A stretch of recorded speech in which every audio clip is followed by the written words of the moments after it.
PM મોદીએ સુરતમાં રહેતા કાઠિયાવાડી ભાઈઓને આગ્રહ કરેલો છે કે તમારી પાસે ખેતી લાયક જમીન છે તો તમે પર્યાવરણના ભાગરૂપે ખેતર બસાવો અભિયાનમાં ભાગ લ્યો।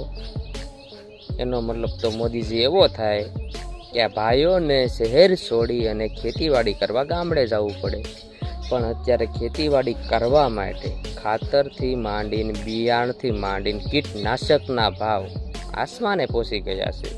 પણ જે ખેડૂત પોતાની ખૂન અને પસીનાની કમાઈથી જે પાક પકવે છે ને એનો ભાવ તો હજુ જમીન ઉપર જ છે।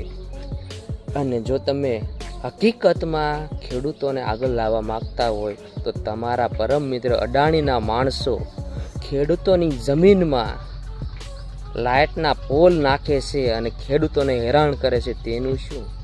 જો તમે હકીકતમાં ખેડૂતના સ્વાભિમાનને આગળ લાવવા માગતા હોય તો ખેડૂત માટે કંઈ કરો, ખાલી વાતો ના કરો।